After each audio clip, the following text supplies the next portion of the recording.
Hi, I'm Marvell. My sister forgot to hang up the phone, and I heard every word. Throw her in a home. She's just dead weight. They sold my house for $1.2 million while I sat in the very kitchen I built my life in. And when they came back from vacation, laughing like I didn't exist, they didn't know the locks had changed, or that the note waiting for them would make them scream. Before we dive in, let me ask you, what time are you listening and where from? Drop it in the comments. And tell me, what would you have done if it were you? I had been sitting at the kitchen table that morning, staring at the same floral tablecloth I'd ironed the night before. The house was quiet, the kind of quiet that presses in around you when you've been alone too long. The autumn light came through the blinds in thin strips, catching on the framed pictures that lined the hallway. My parents at their anniversary, me and Cly at Christmas in '97, my nieces when they were little. For years I had poured myself into keeping this house whole, scrubbing floors, repainting the trim, tending the garden, because I believed it was what kept our family tied together. But these days, it felt more like a museum no one wanted to visit. I set the kettle on the stove and reached for the chamomile tea, telling myself I'd call Cly later about Thanksgiving. She loved to plan everything down to the last detail, and I didn't want to be in her way. That's who I was in this family, the peacekeeper, the one who smoothed things over. I told myself it was noble, but deep down, I knew it was fear. Fear of being pushed out, fear of confirming what I'd heard in whispers over the years, that I was too soft, too much trouble, a burden. My phone buzzed on the counter. It was Cly. I smiled, thinking maybe she was calling to ask about recipes or whether I'd host this year. I swiped to answer, but instead of her greeting me, I heard her voice, distant and clipped. "She's just dead weight, Leuven. Throw her in a home. Once we sell the place, she won't have a choice." I froze, my fingers tightening around the phone until my knuckles ached. Leuven's voice came through, low and cold. "Exactly. We'll list it right after the paperwork clears. She's had her time there. We need to move forward." And then Cly laughed, an easy, careless laugh that hit me harder than her words. "She won't fight it. She never does. She'll just go quietly like always." I couldn't breathe. My throat felt like it was closing, and for a moment I thought I might drop the phone. Dead weight. A home. Sell the house. My house. I had cared for this place through every storm, through every holiday when no one else showed up. I had been the one who kept it standing after our parents passed, who made sure the mortgage was paid, and yet to them, I was nothing but an obstacle in their way. I stayed there, the phone pressed to my ear, not daring to make a sound. My heart pounded so loudly I could hear it in my ears. I wanted to scream, to demand an explanation, but the words stuck like glue in my throat.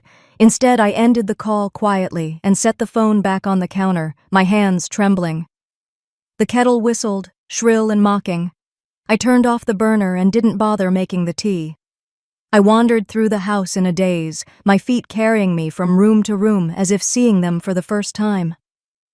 The living room where we'd once crammed together for Christmas mornings.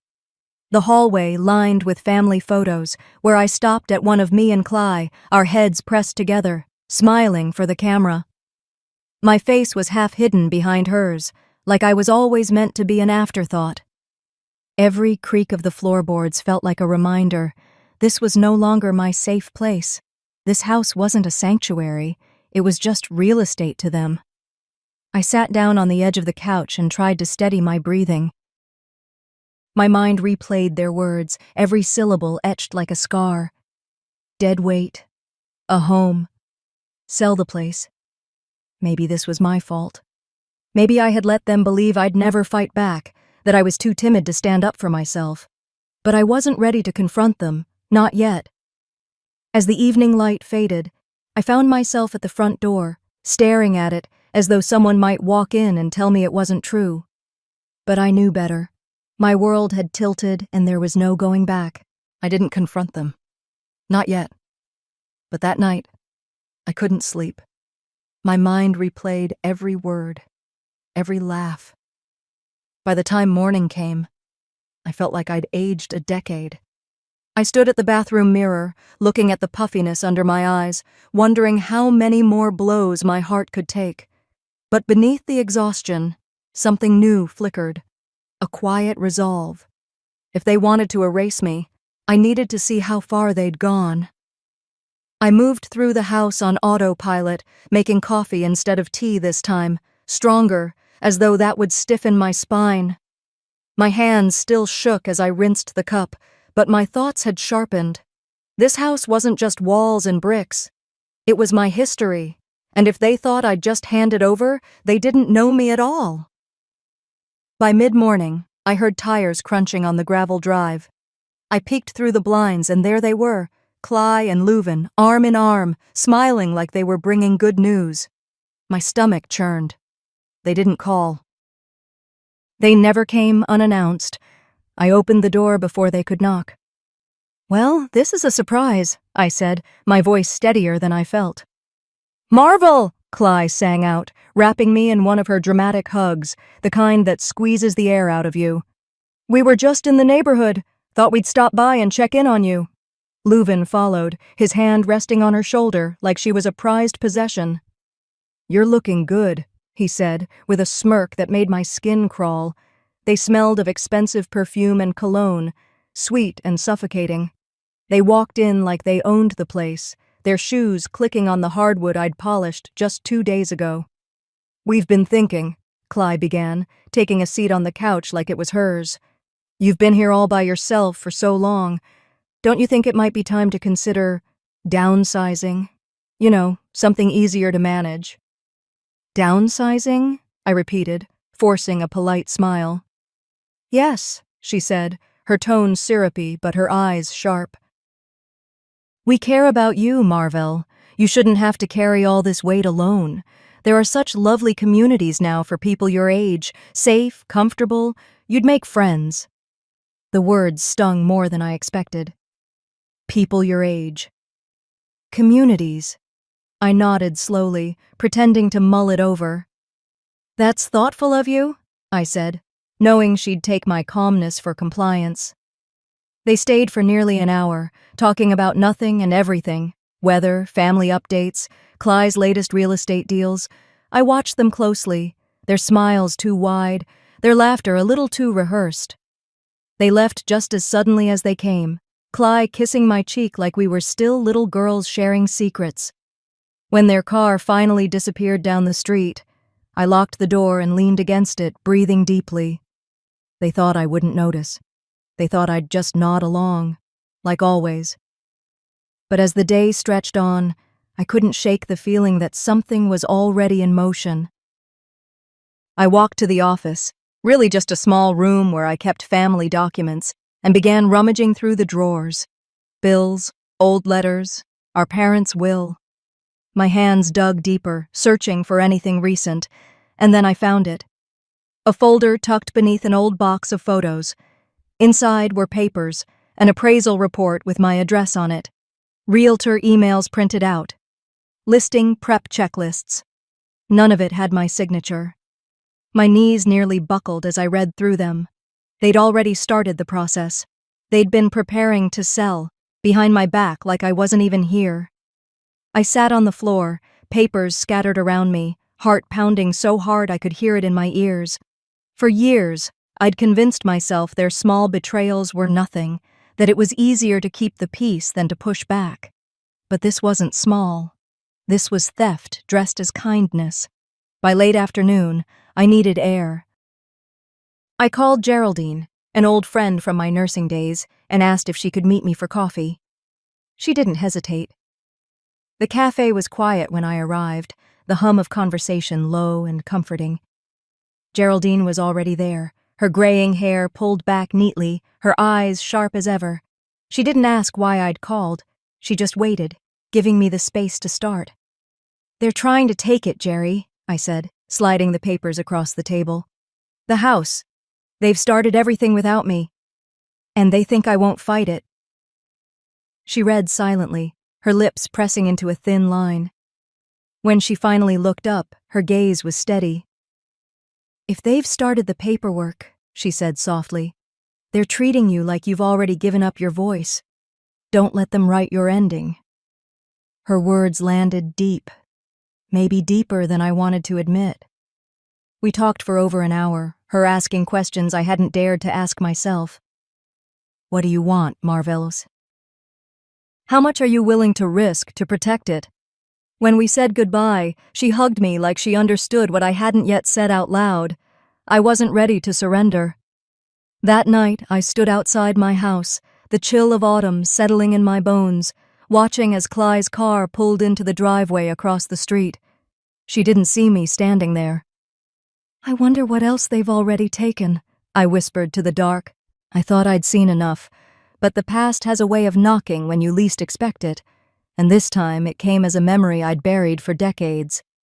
2 nights later, I found myself wide awake long past midnight, staring at the ceiling, the house as silent as a tomb. I couldn't stop replaying Cly's sugary tone, Leuven's smugness, the hidden papers I'd found.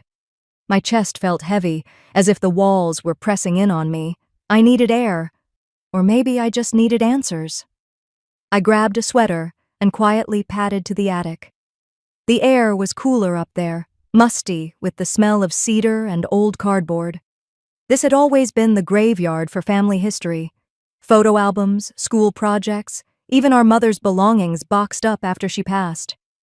I flicked on the single bulb overhead and crouched by a stack of boxes, rifling through them like I was looking for treasure. In a way, I was. A brittle photo album slid out of one box, and when I opened it, a picture fell into my lap. I froze. It was from a summer long ago at the old farmhouse where we grew up. There we were, Mama in the center, Cly beaming at her side, and me, just off to the right, not quite touching anyone. My little hands folded awkwardly in front of me, like I wasn't sure if I belonged in that frame. The memory hit me like a cold wave. It was dinner time at the farmhouse, maybe 1978. I was 9, Cly 11. Mama had made her famous chicken casserole, and the smell filled the whole house. We all sat at the rickety kitchen table, the one with the peeling white paint. Cly was talking about some school project. I can still hear her voice, full of confidence even back then. "Mrs. Turner said I should join the debate team. She thinks I'm a natural speaker." Mama reached over, patting Cly's hand. "Of course she does. You've always had that spark. You're going to do big things, Cly." I remember staring down at my plate, my fork untouched. "And Marvell?" Cly asked, almost out of obligation. Mama glanced at me briefly, then said, "Your sister's sweet, too soft for this world, but sweet." Then she turned right back to Cly. "Too soft for this world." Those words dug deeper than I understood back then. At 9 years old, I didn't know what too soft meant, but I knew it wasn't good. I knew it meant I wasn't like her. I wasn't enough. I felt my throat tighten as I sat there in the attic, reliving that moment. That wasn't the only dinner like that. It was dozens, maybe hundreds of small, cutting moments over the years. Mama had built Cly up into someone destined for greatness, while I'd learned to shrink myself into someone who didn't take up too much space. You spend decades being told you're invisible, and one day you start living like you are. That's why I didn't fight back all those years. Why I stayed quiet when Cly made decisions on behalf of the family. Why I let Leuven talk over me at gatherings. I believed them. I believed that I didn't deserve to take up room in this family, in this house, even though I'd been the one to keep it standing all these years. As I sifted through more boxes, I came across a small velvet pouch. My fingers trembled as I opened it. Inside was a silver locket, slightly tarnished, but still beautiful. Mama had given it to me on my 16th birthday. I hadn't worn it in years. Back then, I'd thought of it as a consolation prize, something to quiet the sting of never quite being seen. I held it in my palm for a long time. The metal was cool against my skin, heavy with meaning. Maybe it wasn't just a trinket. Maybe it was a reminder of who I'd been, who I still could be if I stopped letting them write my story for me. I slipped the locket over my neck and closed the clasp. It rested right against my heart, and I swear I felt something shift inside me. I walked back downstairs, each creak of the floorboards louder than usual, like the house itself was listening.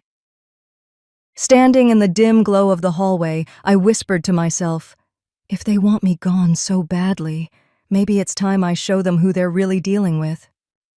Resolve feels good in the quiet of your own room, but it's different when you're staring at the people who still think you're weak. The next morning, I sat at the kitchen table, a lukewarm cup of coffee in my hands, staring out the window at the empty driveway. It wouldn't be empty for long.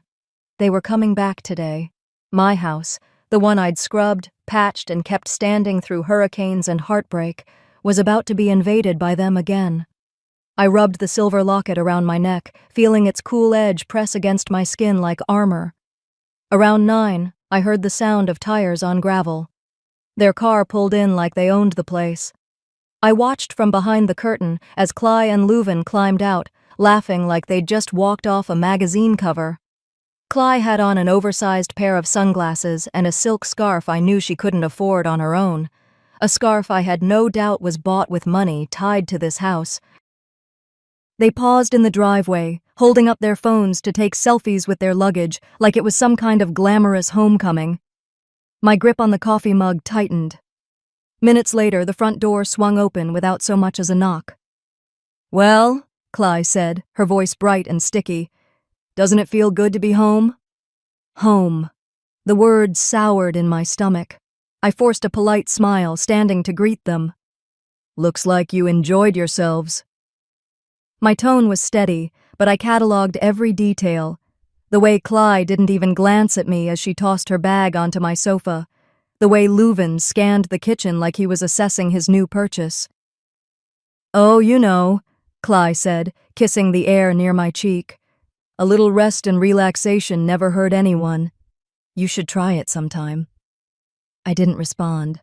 I just let the silence stretch until it made her shift uncomfortably. We moved into the kitchen. Cly pulled out a chair and sat like she was hosting me in my own home. "We've been thinking," she started, "about making a few updates around here. Maybe open up this wall. It would really brighten the place." I kept my back to her, rinsing my cup at the sink. "You've been doing a lot of thinking lately." She laughed. That airy, dismissive laugh that always meant she wasn't taking me seriously.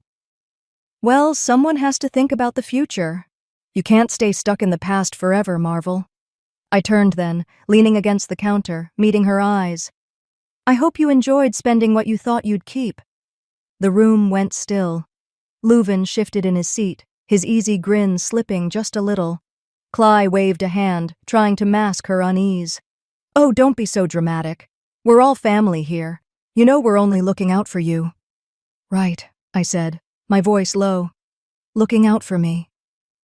The silence that followed was thick. Cly busied herself unpacking a tote bag full of trinkets from their trip, narrating each item like she was on a talk show. I watched her carefully, my face neutral but my mind racing. That's when I saw them, a set of shiny new keys on the counter. My house keys. They'd made copies. They still thought they had full control of everything. I walked over casually, picking up the keys and turning them in my hand. "New keys?" "Oh," Cly said, waving her hand like it was nothing.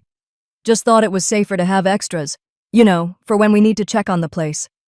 I smiled faintly, fingering the locket at my neck. "Of course, always thinking ahead." Her husband coughed into his hand, clearly sensing the undercurrent she was too arrogant to notice. We sat at the table for breakfast. I didn't touch much of the food, too busy studying them.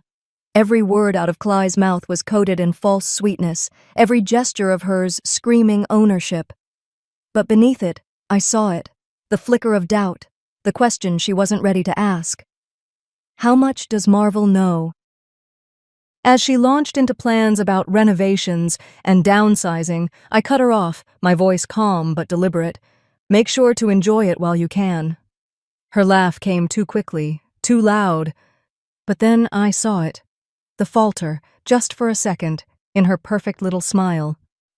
That moment when their laugh stutters, that's when you know you've struck a nerve. But the thing about striking a nerve is that it leaves you shaking too, long after they've walked out the door. 2 days later, I was curled up on my bed, staring at the ceiling.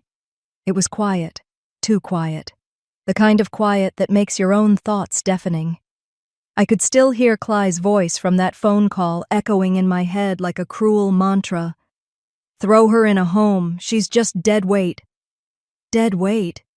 That's what my sister called me. I'd heard insults from her before, little digs disguised as jokes, but this wasn't that. This was the truth she thought I'd never hear. My fingers went to the silver locket around my neck. I hadn't taken it off in days. I clutched it so hard it left a little crescent mark in my palm. For a second, I let myself wonder if she was right. Maybe I really was just an anchor dragging everyone down. Maybe I'd let myself stay here, in this house, like a ghost of who I used to be. I felt the tears roll down my face, hot and relentless. I hated myself for crying over her, over them, after everything they'd done.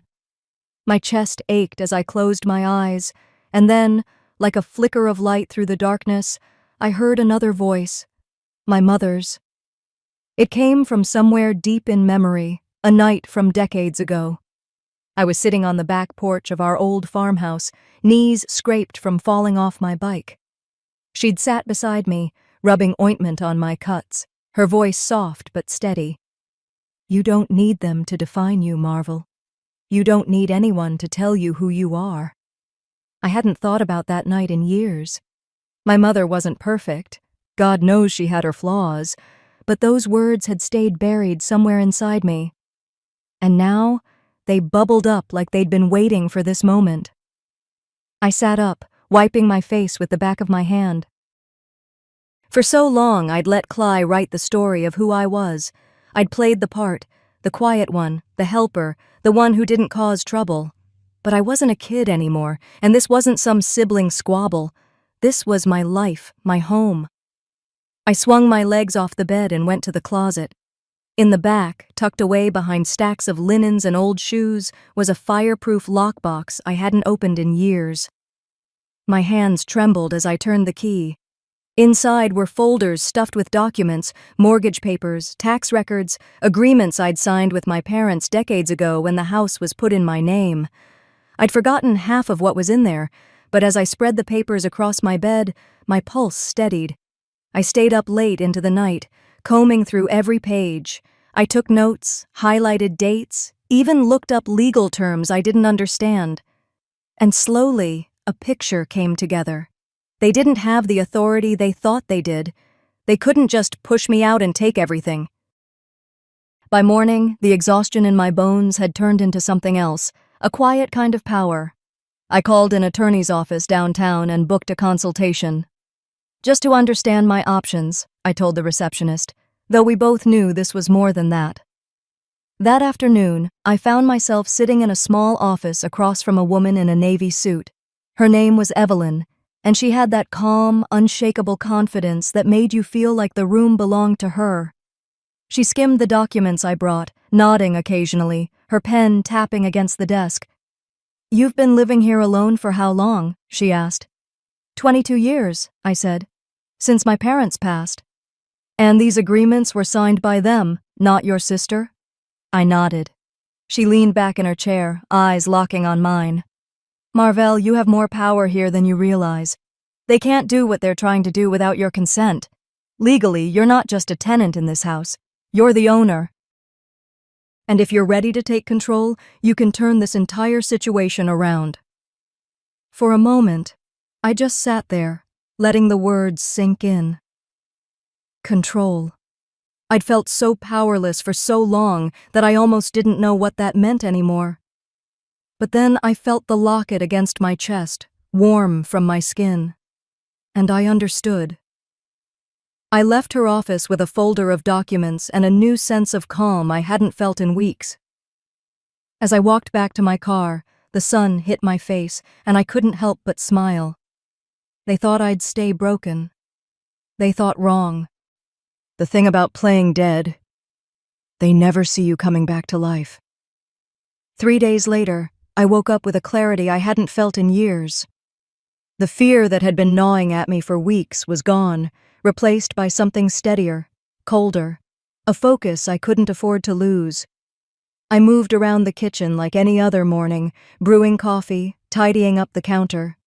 From the outside, I was the same old Marvel, quiet, compliant, predictable.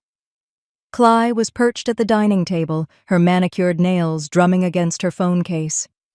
"We'll need to finalize the arrangements for your care soon," she said casually, not even looking up. "You'll be so comfortable, Marvel. These places are like resorts now." I smiled faintly, as if her words didn't land like daggers. "Sounds wonderful," I said, my tone light, as though I believed her. But inside I repeated her words to myself like fuel. Every insult was another brick in my foundation, every smug remark another reason to keep going. After breakfast, I excused myself and carried my coffee upstairs to my room. I closed the door and sat at my desk, pulling out the folders I'd spent nights organizing. 2 piles, one labeled Action, the other Evidence. It felt good. No, it felt powerful to have my life sorted into something I could actually control. The Action folder held everything I needed to secure my footing: property deeds, my parents' agreements, joint account details. The Evidence folder held the proof of what they'd done behind my back. The appraisals, the realtor emails, all the little breadcrumbs they thought I'd never find. I ran my fingers over the documents, tracing the ink like I was absorbing their strength. By late morning, I grabbed my purse and headed downtown. It was time for the next step. The bank was quiet, the kind of quiet where you could hear your own pulse in your ears. I sat across from a middle-aged man in a dark gray suit whose nameplate read Douglas. He greeted me with the polite but impersonal cheer you expect in a bank. That changed the moment I slid my folders across the desk. "I need to make some changes," I said, steady but calm. Douglas flipped through the documents, eyebrows lifting as he scanned. "You've done your homework," he said, a trace of respect in his voice. "You're listed as the sole owner here. These joint accounts, these can be restructured so that no one can access them without your explicit consent." I nodded. "Do it." He looked at me over his glasses. "It's good you came in now. It's always better to secure control before anyone else starts making moves." For the first time in weeks, I let myself take a deep breath. "That's exactly why I'm here," I said. Over the next hour, we updated records, shifted account controls, and added new authorizations, ones that made sure every decision came through me. Each signature felt like another layer of armor. When I left the bank, the air felt sharper, cleaner. But I wasn't done. On the drive home, I pulled over in a parking lot and made a few quiet calls. Property management, utilities, a few contacts who owed me favors. "I need to update some information," I said on each call, my tone polite but firm. Every small change was a step toward shutting Cly out without her even knowing it. By the time I returned home, the sun was setting. The house glowed gold through the windows, but it didn't feel like theirs anymore, not in the way they thought. I went straight to my room, opened my planner, and added the final notes for the day. When I closed it, I felt a calm so deep it was almost eerie. If they wanted a war, they'd never hear the first shot. But the first shot was coming, and it would echo louder than they ever imagined. 2 mornings later, I found Cly in my kitchen, acting as if she owned the place. She'd laid out pastries from some upscale bakery and was barking orders at a couple of realtors while sipping her overpriced latte. I stood at the doorway, quiet, watching her perform. The house smelled like fresh croissants and lavender cleaning spray. None of it mine. "Marvell," she said with that rehearsed sweetness that always sounded like a threat. "We're doing a little brunch with the agents. Just making some headway. You don't mind, do you?"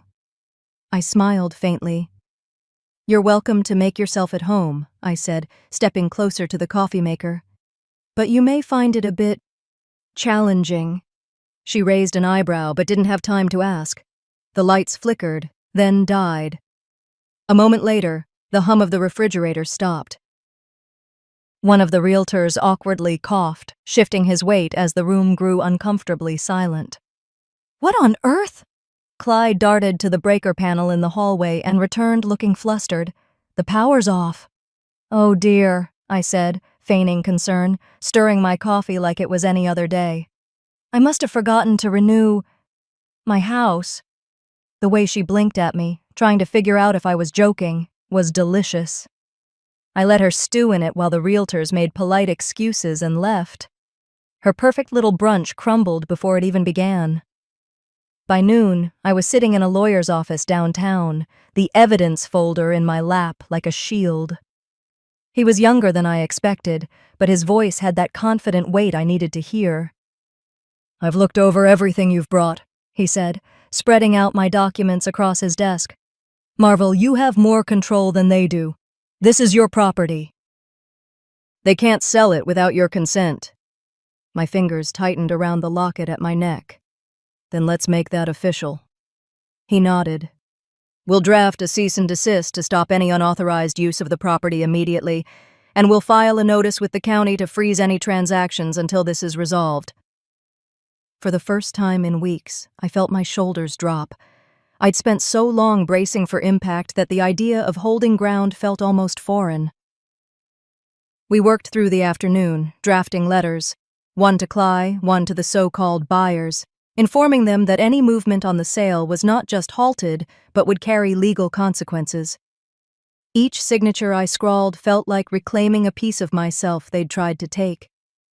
By evening, I was home, stirring a pot of soup on the stove.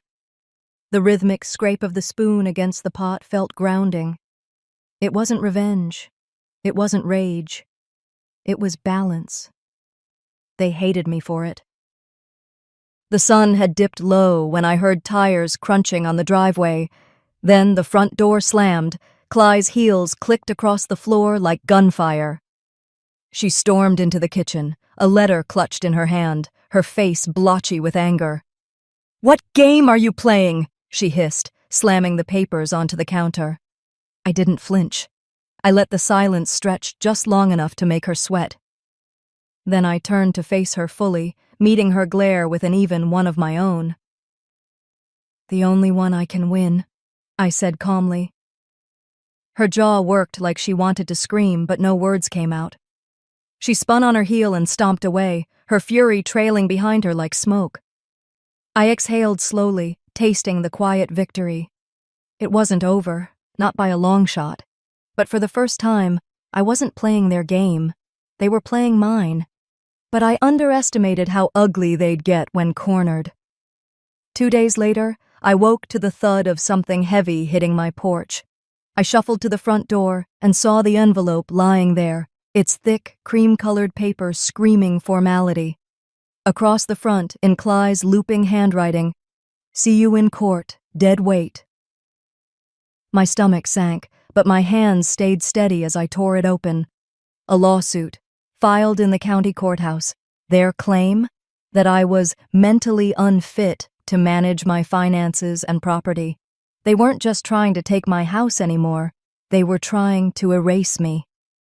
I sat at the kitchen table, the letter spread out under my fingertips like a declaration of war. My coffee went cold while I read every line.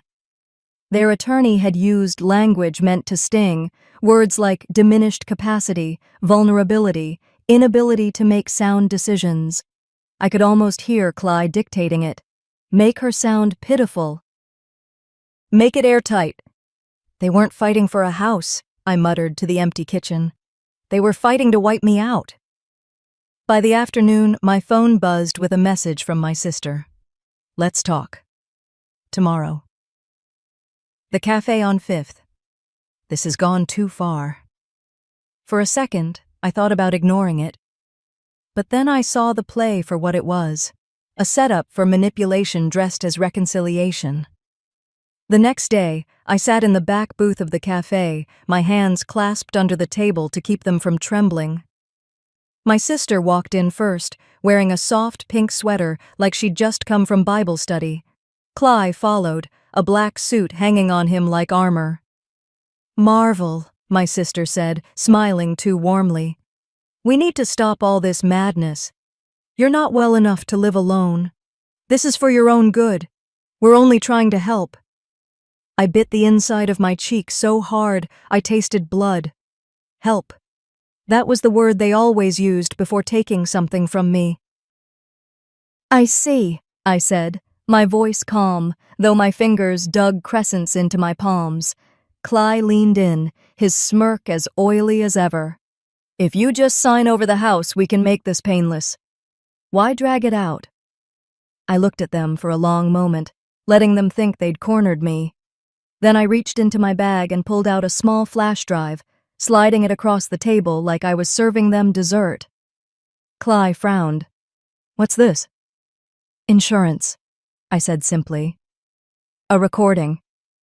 Of you two discussing how you'd fake my incompetence to take my assets. Every word of it, ready for the judge." The color drained from my sister's face. Even Cly's smug expression cracked, replaced by something that looked like fear trying to disguise itself as anger.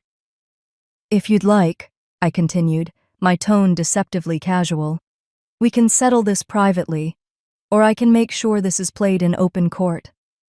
The silence that followed was suffocating. They couldn't look at me, couldn't even speak. When I met with my lawyer later that day, he looked at me with something like admiration. "You've got them," he said. "This isn't just a defense anymore. You can go on the offense, file for damages, take back more than just the house." I exhaled for what felt like the first time all week. I didn't need their approval. I didn't need their permission. I had the truth, and that terrified them. That night, I was back in my kitchen when I heard Cly's car door slam outside.